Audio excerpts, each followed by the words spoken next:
Welcome दोस्तों। तो आज हम इस वीडियो में हिंदी साहित्य से संबंधित 30 महत्वपूर्ण बहुविकल्पीय प्रश्नों को बहुत ही आसान भाषा में समझेंगे। तो चलिए शुरू करते हैं।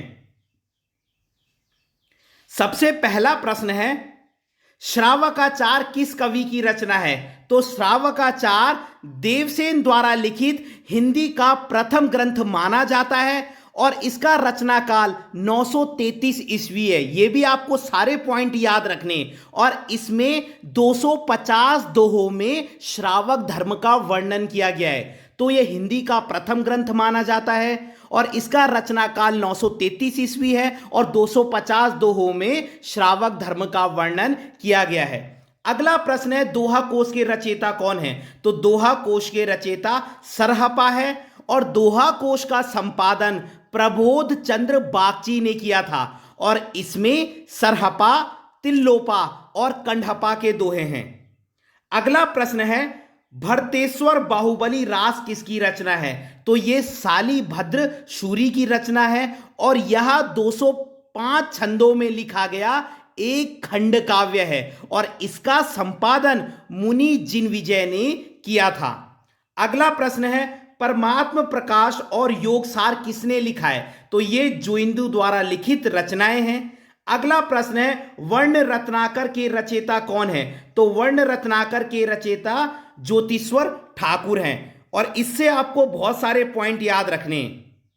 देखिए, वर्ण रत्नाकर एक गद्य ग्रंथ है और इसे मैथिली गद्य का प्रथम ग्रंथ माना जाता है। किसे? वर्ण रत्नाकर को। और कहते हैं कि अवहट शब्द का सबसे पहले प्रयोग भी वर्ण रत्नाकर में मिलता है और विद्यापति की कीर्तिलता में भी अवहट शब्द का प्रयोग मिलता है। लेकिन सर्वप्रथम पूछा जाएगा कि सर्वप्रथम कहां मिलता है अवहट शब्द का प्रयोग? तो वर्ण रत्नाकर में मिलता है। अगला प्रश्न है, भाषा सर्वेक्षण किसकी रचना है? तो भाषा सर्वेक्षण ग्रियर्सन की रचना है। ग्रियर्सन जो है भारत में भाषाओं का सर्वेक्षण करने वाले पहले भाषा वैज्ञानिक थे।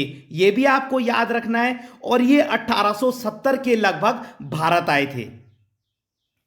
अगला प्रश्न है, हिंदी साहित्य का प्रथम इतिहास इस्तवार द ला लिटरेच्यूर एंदुई हिंदुस्तानी किस भाषा में लिखा गया है? तो यह हिंदी साहित्य का प्रथम इतिहास है और यह फ्रेंच भाषा में लिखा गया है और इसमें 738 के लगभग हिंदी और उर्दू के कवियों का वर्णन है। आठवां प्रश्न है, सच्चे अर्थों में माना जाने वाला हिंदी साहित्य का प्रथम इतिहास है ना, the modern vernacular literature of Hindustan के रचयिता कौन है? तो इसके रचयिता ग्रियर्सन है और कहते हैं कि इसमें 952 कवियों को शामिल किया गया है, 952। और ये जो संपूर्ण ग्रंथ है ये 11 अध्यायों में बटा हुआ है और इसमें पहली बार कवियों को काल क्रमानुसार वर्गीकृत किया गया है। अगला प्रश्न है, हिंदी भाषा में लिखा जाने वाला हिंदी साहित्य का प्रथम इतिहास कौन है? हिंदी भाषा में लिखा जाने वाला, तो आपको ये याद रखना है, हिंदी भाषा में लिखा जाने वाला तो ये है शिव सिंह सरोज। शिव सिंह सरोज और इसमें 1000 से ज्यादा भाषा कवियों का विवरण दिया गया है। ये भी आपको याद रखना है।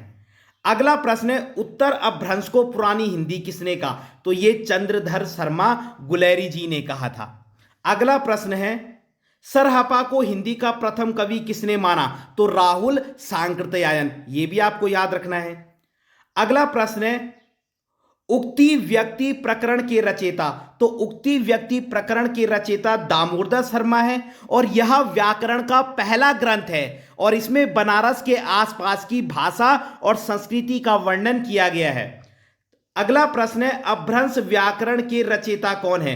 तो अपभ्रंश व्याकरण के रचयिता हेमचंद्र हैं। अगला प्रश्न है, मिश्र बंधुओं द्वारा रचित मिश्र बंधु विनोद कितने भागों में विभाजित है? तो ये 4 भागों में विभाजित है, ठीक है। और इसके पहले 3 भाग तो 1913 में प्रकाशित हुए और चौथा भाग 1934 में प्रकाशित हुआ था। और मिश्र बंधु में 3 भाई आते हैं, गणेश बिहारी मिश्र, श्याम बिहारी मिश्र और सुखदेव बिहारी मिश्र। तो ये भी आपको याद रखना है। अगला प्रश्न है, वीरगाथा काल को संधि काल और चारण काल किसने कहा? तो डॉक्टर रामकुमार वर्मा। अगला प्रश्न है, आंसू कवि की रचना है? तो चंद्रबाला रास। कहीं पर आपको आंसू भी लिखा हुआ मिलेगा तो आप घबराइएगा मत। तो आंसू कवि की रचना है चंद्रबाला रास। अगला प्रश्न है, पौमचर्यु के रचयिता कौन है? तो पौमचर्यु के रचयिता कौन है? पौमचर्यु के रचयिता हैं स्वयंभू। और इसके बारे में आपको याद रखना है कि इसमें 5 कांड हैं और 83 सर्ग हैं, 83 सर्ग। और इसका विषय क्या है? नारी के प्रति पुरुष का दृष्टिकोण उस समय कैसा था, उसका वर्णन है। अगला है, शब्दानुशासन के रचनाकार? तो इसके रचनाकार हेमचंद्र हैं। अगला प्रश्न है, पाहुड़ दोहा किसकी रचना है? तो पाहुड़ दोहा राम सिंह की रचना है। और इसमें इंद्रिय सुख और सांसारिक सुखों की निंदा की गई है। जो इंद्रिय सुख होते हैं और सांसारिक सुख, इनकी निंदा की गई है। और त्याग, आत्मज्ञान और आत्मानुभूति को इंपॉर्टेंस दी गई है, ठीक है। त्याग, आत्मज्ञान और आत्मानुभूति को महत्व दिया गया है और इंद्रिय सुख और सांसारिक सुखों की निंदा की गई है। अगला प्रश्न है, प्राकृत पैंगलम किस कवि की रचना है? तो प्राकृत पैंगलम जो है लक्ष्मीधर की रचना है। यह भी आपको याद रखना है, बहुत ही इंपॉर्टेंट प्रश्न है। अगला प्रश्न है, णय कुमार चरयु के रचनाकार है? तो इसके रचनाकार पुष्पदंत है, णय कुमार चरयु। ये भी कई बार पूछा जाता है, ठीक है। तो इसमें आपको कौन कौन से पाठ याद रखने? यह 9 संधियों का एक खंड काव्य है। णय कुमार चरयु 9 संधियों का एक खंड काव्य है और इसमें अनेक दार्शनिक विषयों की आलोचना की गई है। अगला है, जय मयंक जस चंद्रिका के रचयिता हैं? तो इसके रचयिता मधुकर कवि है। जय मयंक जस चंद्रिका के कवि का नाम मधुकर कवि। और इसमें जैन धर्म संबंधी उपदेश हैं। अगला प्रश्न है, उपदेश रसायन के रचनाकार हैं? तो उपदेश रसायन के रचनाकार जिनदत्त सूरी हैं। यह भी आपको याद रखना है, उपदेश रसायन के रचनाकार जिनदत्त सूरी हैं। अगला प्रश्न है, कुमार पाल प्रतिबोध के रचनाकार कौन है? तो इसके रचनाकार सोमप्रभ सूरी हैं। कुमार पाल प्रतिबोध, सोमप्रभ सूरी, ठीक है। तो यह भी आपको याद रखना है, बहुत ही इंपॉर्टेंट प्रश्न है। अगला है, आदिकाल को आदिकाल नाम किसने दिया? हजारी प्रसाद द्विवेदी, बहुत इंपॉर्टेंट है। आदिकाल को वीरगाथा काल किसने कहा था? रामचंद्र शुक्ल, यह भी बहुत इंपॉर्टेंट है। आदिकाल को सिद्ध सामंत काल किसने कहा? राहुल सांकृत्यायन ने कहा था। और राहुल सांकृत्यायन को घुमक्कड़ कवि भी माना जाता है क्योंकि ये बहुत घूमते थे और इनके यात्रा वृत्तांत बहुत फेमस है। अगला है, महावीर प्रसाद द्विवेदी ने आदिकाल को क्या नाम दिया? तो इन्होंने बीजोपन काल नाम दिया था, यह भी आपको याद रखना है। पश्चिमी हिंदी का विकास किस अपभ्रंश से हुआ है? बहुत इंपॉर्टेंट है। तो पश्चिमी हिंदी का विकास शौरसेनी अपभ्रंश से हुआ है। और इसके अंतर्गत कौन कौन सी बोली आती हैं? आपको 5 बोलियों के नाम याद रखने। किसमें? पश्चिमी शौरसेनी अपभ्रंश से जो है पश्चिमी हिंदी का विकास हुआ। और पश्चिमी हिंदी के अंतर्गत जो है 5 बोलियां आती हैं, ठीक है। कौन कौन सी? खड़ी बोली, ब्रज, हरियाणवी, बुंदेली और कन्नौजी। जी हां, ये 5 आपको याद रखना है। ये पश्चिमी हिंदी का विकास जो शौरसेनी अपभ्रंश से हुआ, ठीक है। और इसमें खड़ी बोली, ब्रज, हरियाणवी, बुंदेली और कन्नौजी आती है। अगला प्रश्न है, पूर्वी हिंदी का संबंध किस उपभाषा से? तो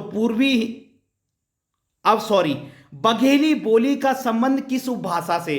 तो बघेली बोली का संबंध पूर्वी हिंदी से, ठीक है। और इसमें भी 3 बोलियां आती है, अवधी, बघेली और छत्तीसगढ़ी। तो यह भी आपको याद रखना है कि पूर्वी हिंदी से हुआ है। और पूर्वी हिंदी के अंतर्गत जो है अवधी, बघेली और छत्तीसगढ़ी, ये तीनों बोलियां आती है। तो अगर आपको वीडियो पसंद आई हो तो लाइक कीजिएगा, कमेंट कीजिएगा और अपने चैनल को सब्सक्राइब जरूर कीजिएगा। धन्यवाद।